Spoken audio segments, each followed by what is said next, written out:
എല്ലാവർക്കും നമസ്കാരം.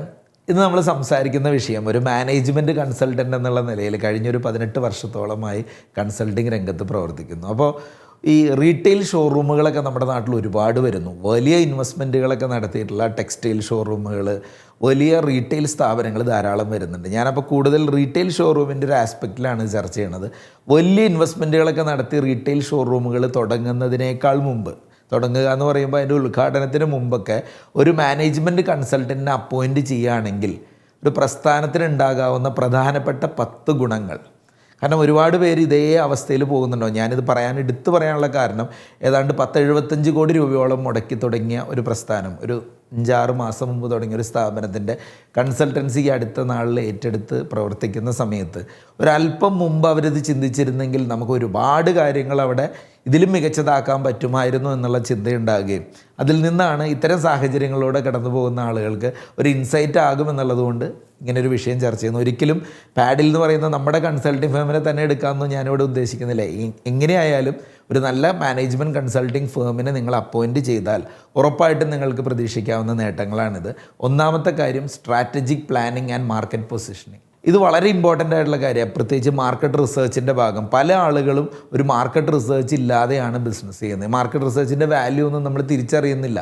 എല്ലാ ഇൻവെസ്റ്റ്മെൻറ്റും കഴിഞ്ഞ് കഴിഞ്ഞിട്ടാണ് നമ്മൾ ഇങ്ങനെയായിരുന്നു അവസ്ഥ എന്നറിയുന്ന ഒരു സാഹചര്യം ഉണ്ടാവണം. അപ്പോൾ ചുരുക്കി പറഞ്ഞാൽ കൺസൾട്ടൻസിന് സഹായിക്കാൻ പറ്റുന്നൊരു കാര്യം ഇൻഡെപ്ത് ആയിട്ടുള്ളൊരു മാർക്കറ്റ് അനാലിസിസ് നടത്തിയിട്ട് നമ്മുടെ ടാർഗറ്റ് ഓഡിയൻസ് ആരാ, അവിടുത്തെ കോമ്പറ്റീറ്റർ ആരാ, അവിടുത്തെ ട്രെൻഡ് എന്താ, എങ്ങനെയായിരിക്കണം ആ ഷോറൂം സക്സസ്സിന് വേണ്ടി പൊസിഷൻ ചെയ്യേണ്ടത്, ഇത് കണ്ടെത്താൻ പറ്റും. ഇതാണ് ഈ സ്ട്രാറ്റജി പ്ലാനിങ് ആൻഡ് മാർക്കറ്റ് പൊസിഷനിങ്ങിലെ ഒരു പാർട്ട് എന്ന് പറയുന്നത്. 2, വ്യക്തമായ ഒരു ബിസിനസ് മോഡൽ അതിൻ്റെ അണ്ടറിൽ ഡിസൈൻ ചെയ്യാൻ പറ്റും. സ്ട്രാറ്റജി പ്ലാനിൻ്റെ ഭാഗമായിട്ട് കറക്റ്റായിട്ട് സസ്റ്റെയിൻ ചെയ്യാവുന്ന, സ്കെയിൽ ചെയ്യാൻ പറ്റുന്ന രീതിയിലുള്ള നല്ലൊരു മോഡൽ നമ്മുടെ റീറ്റെയിൽ ഇൻഡസ്ട്രി ആണെങ്കിൽ അതിന് പറ്റുന്ന രൂപത്തിലൊരു ഡിസൈൻ സെറ്റ് ചെയ്യാൻ പറ്റും. അതുപോലെ ലൊക്കേഷൻ അനാലിസിസ് നടത്താൻ പറ്റും. കൺസൾട്ടൻസിനെ സംബന്ധിച്ച് ആ ഷോറൂം എന്തായാലും ഒരു സ്ഥലം നമ്മൾ പ്ലാൻ ചെയ്തിട്ടുണ്ടെങ്കിൽ ആ സ്ഥലത്ത് എത്രത്തോളം ട്രാഫിക് വരുന്ന സ്ഥലമാണ്, അവിടുത്തെ ഡെമോഗ്രാഫിക്സ് എന്താണ്, അവിടെ ആക്സസിബിലിറ്റി എന്താണ്, ലൊക്കേഷൻ്റെ അഡ്വാൻറ്റേജ് എന്താണ്, അല്ല ലൊക്കേഷൻ എങ്ങനെ പ്രൊമോട്ട് ചെയ്യണം, ഇതിനൊക്കെ സ്ട്രാറ്റജി ബിൽഡ് ചെയ്യാൻ പറ്റും.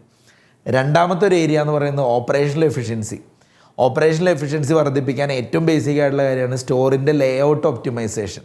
കൺസൾട്ടൻസിനെ സംബന്ധിച്ച് കറക്റ്റായിട്ട് ആ കസ്റ്റമർ ജേണി മാപ്പൊക്കെ പ്ലാൻ ചെയ്ത് കസ്റ്റമർ ഫ്രണ്ട്ലി ആയിട്ടുള്ളൊരു സ്റ്റോർ ലേ ഔട്ട് സെറ്റ് ചെയ്യാനും നല്ലൊരു ഷോപ്പിംഗ് എക്സ്പീരിയൻസ് കസ്റ്റമർക്ക് കൊടുക്കാനും മാക്സിമം സ്പേസ് യൂട്ടിലൈസേഷൻ പ്ലാൻ ചെയ്യാനും ഒക്കെ സഹായിക്കാൻ പറ്റും. 2, ഇതിൻ്റെ ഒരു സപ്ലൈ ചെയിൻ സെറ്റപ്പ്. ഉദാഹരണം പറഞ്ഞാൽ നമ്മുടെ ഇൻവെൻട്രി, ഒരു റീറ്റെയിൽ ഷോറൂമിനെ സംബന്ധിച്ചിടത്തോളം ഏറ്റവും ഇമ്പോർട്ടൻ്റ് ആയിട്ടുള്ള ഒരു കാര്യമാണ് ഇൻവെൻട്രി മാനേജ്മെൻറ്റ്.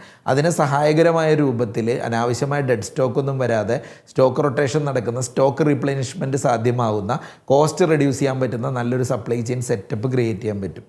മൂന്നാമത്തെ ഓപ്പറേഷണൽ എഫിഷ്യൻസിയുടെ ഭാഗമാണ് ടെക്നോളജി ഇൻ്റഗ്രേഷൻ. കൺസൾട്ടൻസിന് കറക്റ്റായിട്ട് റെക്കമെൻഡ് ചെയ്ത് പല വെൻഡേഴ്സിനെയും കണ്ടെത്തിക്കൊണ്ട് നല്ല POS system, point of sale system, റീറ്റെയിലിൽ നമ്മളുടെ ബേസിക്കലി വേണ്ട inventory tracking tools, customer relationship management software, അങ്ങനെ വേണ്ട ബേസിക് ആയിട്ടുള്ള എല്ലാ ടെക്നോളജി ആവശ്യങ്ങളും നമ്മുടെ ബിസിനസ്സിന് വേണ്ടി കണ്ടെത്തി തരാനായിട്ട് സാധിക്കും. മൂന്നാമത്തെ ഒരു കോർ ഏരിയ ആണ് financial planning and risk management. ഈ ബഡ്ജറ്റിംഗ്, ഫോർകാസ്റ്റിംഗ് പോലുള്ള കാര്യങ്ങളൊന്നും ഇല്ലാതെയാണ് പലരും പല കാര്യങ്ങൾ സ്പെൻഡ് ചെയ്യുന്നത്. കൺസൾട്ടൻസിനെ സംബന്ധിച്ച് കറക്റ്റായിട്ടുള്ള ഒരു ഫിനാൻഷ്യൽ പ്ലാൻ സെറ്റ് ചെയ്യാൻ പറ്റും. ഒരു initial startup cost, revenue projection, break even analysis പോലുള്ള കാര്യങ്ങളൊക്കെ മാനേജ്മെൻറ്റിനെ സംബന്ധിച്ച് വലിയ ഇൻസൈറ്റുകളാണ് നൽകുന്നത്. അടുത്തത് കോസ്റ്റ് ഒപ്റ്റിമൈസേഷൻ്റെ കാര്യമാണ്. അനാവശ്യമായി സ്പെൻഡ് ചെയ്യുക എന്നുള്ളതല്ല, റിട്ടേൺ ഓൺ ഇൻവെസ്റ്റ്മെൻറ്റ് എന്താണെന്നും കൂടെ കണ്ടുകൊണ്ട് എവിടെയൊക്കെയാണ് അനാവശ്യമായ ചിലവുകൾ ചുരുക്കാൻ പറ്റുന്നത്. ഇവിടെ തന്നെ നിങ്ങളൊരു കൺസൾട്ടൻറ്റിന് ഫീസ് കൊടുക്കുമ്പോൾ അതിനുള്ള അഡ്വാൻറ്റേജ് അവർ കോസ്റ്റ് സേവിങ്ങിലൂടെ നിങ്ങൾക്ക് തിരിച്ചു തരും. പിന്നെ പല റിസ്ക്കുകളും ബിസിനസ്സിലുണ്ട്. അതിനൊന്ന് അസസ് ചെയ്യാനായിട്ട് നേരത്തെ കൂട്ടി പ്ലാൻ ചെയ്ത് എങ്ങനെയാണ് പൊട്ടൻഷ്യൽ റിസ്ക്കുകൾ, പ്രത്യേകിച്ച് മാർക്കറ്റ് ഫ്ലക്ച്വേഷൻസ്, അല്ലെങ്കിൽ നമുക്ക് ഈ ഇൻവെൻട്രിയുടെയൊക്കെ കാര്യത്തിൽ വരുന്ന സപ്ലൈ ചെയിൻ ഡിസ്റപ്ഷൻസ്, ഇതിനെയൊക്കെ മിറ്റിഗേറ്റ് ചെയ്യാനുള്ള സ്ട്രാറ്റജി, ഇതിനെയൊക്കെ ഓവർകം ചെയ്യാനുള്ള സ്ട്രാറ്റജികൾ പ്ലാൻ ചെയ്ത് റിസ്ക് അസസ്മെൻറ്റ് നടത്താൻ പറ്റും.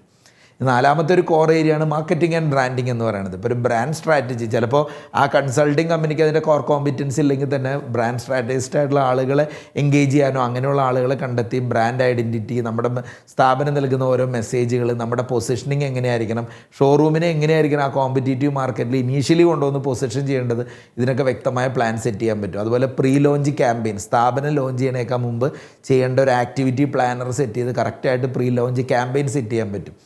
കസ്റ്റമർ അക്വിസിഷൻ പ്ലാൻ സെറ്റ് ചെയ്യാൻ പറ്റും. എങ്ങനെ കസ്റ്റമേഴ്സിനെ സ്ഥാപനത്തിലേക്ക് അട്രാക്റ്റ് ചെയ്യണം, റീറ്റെയിൻ ചെയ്യണം, ലോയൽറ്റി പ്രോഗ്രാം എങ്ങനെ ഡിസൈൻ ചെയ്യണം, എന്തൊക്കെ ടൈപ്പ് മാർക്കറ്റിംഗ് ആക്ടിവിറ്റി പ്ലാൻ ചെയ്യണം, ഇതിനൊക്കെ ഒരു സ്ട്രക്ചർ ഉണ്ടാക്കാൻ പറ്റും. അഞ്ചാമത്തെ പ്രധാന ഏരിയയാണ് human resources and training. Staff recruitment നടക്കുന്ന സമയത്ത് റൈറ്റ് ടാലൻ്റാണ് നമ്മുടെ സ്റ്റോറിലേക്ക് ഓരോ പൊസിഷനിലുള്ള കറക്റ്റായിട്ടുള്ള ജോബ് ഡിസ്ക്രിപ്ഷൻസ് സെറ്റ് ചെയ്ത് അവരുടെ KRA KPI ഒക്കെ തീരുമാനിച്ച് കറക്റ്റ് ആളുകളെ പ്ലേസ് ചെയ്ത് അവർക്കുള്ള ഓറിയൻറ്റേഷൻ ട്രെയിനിങ് ഒക്കെ കൊടുക്കുക, റിക്രൂട്ട്മെൻറ്റിന് അസിസ്റ്റ് ചെയ്യുക. നല്ല ട്രെയിനിങ് പ്രോഗ്രാമിലൂടെ വരുന്ന ആളുകളെ ഏറ്റവും നല്ല സർവീസ് കൊടുക്കാൻ പാകത്തിനും ഓപ്പറേഷണൽ എഫിഷ്യൻസി മാക്സിമം യൂട്ടിലൈസ് ചെയ്യാവുന്ന രൂപത്തിലും ടീമിനെ സജ്ജമാക്കുക. ഓർഗനൈസേഷൻ്റെ സ്ട്രക്ചർ തീരുമാനിക്കുക, ഓരോരുത്തരുടെ റോള്, റെസ്പോൺസിബിലിറ്റി, റിപ്പോർട്ടിംഗ് സിസ്റ്റം, ഇങ്ങനെയുള്ള ക്ലാരിറ്റി കൊണ്ടുവന്നാൽ കമ്മ്യൂണിക്കേഷൻ കൊണ്ടും ഓർഗനൈസേഷൻ്റെ ഡിസിഷൻ മേക്കിങ്ങിലും ഒക്കെ അത് വളരെ സഹായകരമായിരിക്കും. ആറാമത്തെ ഒരു പ്രധാന ഏരിയയാണ് കസ്റ്റമർ എക്സ്പീരിയൻസ് ഡിസൈൻ എന്ന് പറയുന്നത്. കസ്റ്റമർ ജേർണി മാപ്പിംഗ്, കസ്റ്റമർ സ്ഥാപനത്തിലേക്ക് വരുന്ന ആ ഒരു സാഹചര്യം മുതൽ എൻഡ് ചെയ്യുന്നവരുള്ള ഒരു ടോട്ടൽ പ്രോസസ്സ് ലിസ്റ്റ് ഡൗൺ ചെയ്ത് അതിലുള്ള ആളുകൾക്ക് ക്ലിയർ കട്ട് ക്ലാരിറ്റി ഓറിയൻറ്റേഷൻ കൊടുക്കാനും സർവീസ് സ്റ്റാൻഡേർഡുകൾ ഫിക്സ് ചെയ്യാൻ, എങ്ങനെയായിരിക്കണം നമ്മുടെ സർവീസ് പ്രോട്ടോക്കോളുകൾ, എന്തൊക്കെ കാര്യങ്ങൾ നമ്മൾ ഫോക്കസ് ചെയ്യണം, സെറ്റ് ചെയ്യാൻ പറ്റും. കസ്റ്റമേഴ്സിൻ്റെ ഫീഡ്ബാക്ക് എന്ന് പറയുന്നത് വളരെ ഇമ്പോർട്ടൻ്റ്. അതെങ്ങനെ കളക്ട് ചെയ്യാം, ആ ഫീഡ്ബാക്കിനനുസരിച്ച് എങ്ങനെ കണ്ടിന്യൂസ് ഇമ്പ്രൂവ്മെൻറ്റ് സ്ഥാപനത്തിൽ കൊണ്ടുവരാൻ ഇത്തരം സംവിധാനങ്ങൾ ഉണ്ടാക്കാൻ പറ്റും. ഏഴാമത്തെ മറ്റൊരു പ്രധാന പാർട്ടാണ് compliance and legal support. Regulatory compliance, ഒരു സ്ഥാപനം ഏത് നാട്ടിലാണോ സ്ഥിതി ചെയ്യുന്നത് അതിനോടനുബന്ധപ്പെട്ട് ചെയ്തിരിക്കേണ്ട റെഗുലേഷൻസ്, റൂൾസ്, പെർമിറ്റുകൾ, സേഫ്റ്റി സ്റ്റാൻഡേർഡുകൾ, ഇങ്ങനെ തുടങ്ങിയ അനവധി കാര്യങ്ങളുണ്ടാവും. അത്തരം കാര്യങ്ങളുടെയൊക്കെ മാനുവൽസും പ്രോസസ്സും ഒക്കെ സെറ്റ് ചെയ്യാൻ പറ്റും. കോൺട്രാക്ട് നെഗോസിയേഷൻ, പലരുമായിട്ട്, പല വെൻഡേഴ്സുമായിട്ട് പല ബിസിനസ് ടേംസിലായിരിക്കും സ്ഥാപനം മുന്നോട്ട് കാര്യങ്ങൾ പ്ലാൻ ചെയ്യണം. ഇവരൊക്കെയായിട്ട് കറക്റ്റായുള്ള ടേംസും എഗ്രിമെൻറ്റ്സും കൊണ്ടുവന്ന് സപ്ലയർ ആവട്ടെ, ലാൻഡ് ലോഡ് ആവട്ടെ, അതർ സ്റ്റേക്ക് ഹോൾഡേഴ്സ് ആവട്ടെ, എല്ലാ കോൺട്രാക്ട് നെഗോസിയേഷൻസ് സെറ്റ് ചെയ്യാൻ പറ്റും. എട്ടാമത്തെ അടുത്തൊരു ഏരിയ കൺസിഡർ ചെയ്യേണ്ടതാണ് സ്കെയിലബിലിറ്റി ആൻഡ് ഗ്രോത്ത് പ്ലാനിങ്. ഒരു ബിസിനസ് സെറ്റ് ചെയ്യുമ്പോൾ ഗ്രോത്ത് പ്ലാനിങ്ങിനെ പറ്റിയും ഇതിൻ്റെ ഭാവിയിലേക്ക് സ്കെയിൽ ചെയ്യാൻ പറ്റുന്ന രീതിയിൽ എക്സ്പാൻഷൻ സ്ട്രാറ്റജീസ് ഇനീഷ്യലി സെറ്റ് ചെയ്ത് വെക്കാൻ പറ്റും. ഫ്യൂച്ചർ ഗ്രോത്ത് കൺസിഡർ ചെയ്തുകൊണ്ട് എന്തൊക്കെ ചെയ്യണം, പെർഫോമൻസ് മാട്രിക്സുകൾ സെറ്റ് ചെയ്യണം. ആ പെർഫോമൻസ് മാട്രിക്സ് എന്ന് പറയുമ്പോൾ ഓരോ ഡിപ്പാർട്ട്മെൻറ്റിൻ്റെയും key success factors, key performance indicators അത് സെറ്റ് ചെയ്തിട്ട് എങ്ങനെയായിരിക്കണം ആ ഡിപ്പാർട്ട്മെൻറ്റ് പ്രവർത്തനം പോകേണ്ടത്, അവിടെ എന്തൊക്കെ കാര്യങ്ങൾ വിലയിരുത്തണം, എന്താണ് MIS മാനേജ്മെൻറ്റ് ഇൻഫർമേഷൻ സിസ്റ്റത്തിൻ്റെ ഭാഗമായിട്ട് എന്തൊക്കെ സാധനം ഡിസൈൻ ചെയ്യണം, ഇതൊക്കെ പ്ലാൻ ചെയ്യാൻ പറ്റും. ഒമ്പതാമത്തെ ഒരു area crisis management and contingency planning. ഒരു ബിസിനസ്സാണ്, റിസ്ക് ഉണ്ട്, ക്രൈസിസ് സംഭവിക്കാം, ഉണ്ടായാൽ എങ്ങനെ അതിന് പ്രിപ്പയർഡ് ആയിരിക്കണം, നമ്മുടെ റെപ്യൂട്ടേഷൻ എങ്ങനെ മാനേജ് ചെയ്യണം, ബുദ്ധിമുട്ടുണ്ടാവാതെ എങ്ങനെ കാര്യങ്ങൾ കൊണ്ടുപോകാം, ഇതിനെപ്പറ്റിയൊക്കെ ഒരു പ്രീ പ്ലാൻ സെറ്റ് ചെയ്യാൻ പറ്റും. ആൻഡ് ഫൈനലി ഒരു കോമ്പറ്റീറ്റീവ് അഡ്വാൻറ്റേജ്. ഒരു ബിസിനസ്സിൻ്റെ വിജയം എന്ന് പറയുന്നത് ഒരു മാർക്കറ്റിൽ ലോഞ്ച് ചെയ്ത് കഴിയുമ്പോൾ കോമ്പറ്റീറ്റേഴ്സിനെയൊക്കെ അപേക്ഷിച്ച് എന്ത് വ്യത്യസ്തത, എന്ത് ഇന്നോവേഷൻ എന്ന് പറയുന്നത് ഒരു ബിസിനസ്സിൻ്റെ നിലനിൽപ്പിനും വളർച്ചയ്ക്കും വളരെ ആവശ്യമാണ്. അപ്പോൾ കൺസൾട്ടൻസിനെ സംബന്ധിച്ച് പുതിയ പേഴ്സ്പെക്റ്റീവുകൾ ബിസിനസ്സിൽ കൊണ്ടുവന്ന് ഇന്നോവേറ്റീവായ ഐഡിയാസ് കൊണ്ടുവരാൻ പറ്റും. ഷോറൂമിനെ കോമ്പറ്റീറ്റീവ്സിൽ നിന്ന് വ്യത്യസ്തമാക്കാൻ പറ്റും. ബെസ്റ്റ് പ്രാക്ടീസസ്, ഇൻഡസ്ട്രിയിലുള്ള ഏറ്റവും ബെസ്റ്റ് പ്രാക്ടീസസ് കണ്ടെത്തി നമ്മുടെ സ്ഥാപനത്തിൽ എഫിഷ്യൻ്റായി നടക്കുന്നു എന്ന് ഉറപ്പുവരുത്താൻ പറ്റും. അപ്പോൾ ഒന്ന് ആലോചിച്ച് നോക്കൂ, ഞാനിപ്പോൾ 10 കാര്യങ്ങളെ പറഞ്ഞുള്ളൂ, ഇനിയും അനവധി കാര്യങ്ങൾ ചർച്ച ചെയ്യാനുണ്ട്. ഈ 10 കാര്യങ്ങൾ തന്നെ മതി ശരിക്കും ഇത്രയും കോടിക്കണക്കിന് രൂപ മുടക്കി ഒരു വലിയ പ്രസ്ഥാനം തുടങ്ങുമ്പോൾ അതിന് മുന്നോടിയായിട്ട് അല്പം പണം മുടക്കി ഒരു കൺസൾട്ടൻറ്റിനെ വെച്ച് ഈ കാര്യങ്ങൾ സെറ്റ് ചെയ്യുകയാണെങ്കിൽ നമ്മുടെ വേഗത വർദ്ധിക്കും, നമ്മുടെ ക്വാളിറ്റി വർദ്ധിക്കും, വിജയസാധ്യതകൾ വർദ്ധിക്കും. മാത്രമല്ല ഒരു ശക്തമായ പിൻബലത്തോടുകൂടി നമുക്ക് കുറച്ചും കൂടെ ബിസിനസ്സിൻ്റെ സെയിൽസ് പോലെ, പർച്ചേസ് പോലെയൊക്കെയുള്ള കാര്യങ്ങളിൽ മാനേജ്മെൻറ്റ് കുറച്ചും കൂടെ ഫോക്കസ് ചെയ്യാം. മറ്റ് കാര്യങ്ങളൊക്കെ ഒരു സിസ്റ്റം ഡ്രിവൺ എന്നുള്ള ഒരു ആസ്പെക്റ്റിൽ നമുക്ക് ഡെവലപ്പ് ചെയ്യാനും പറ്റും.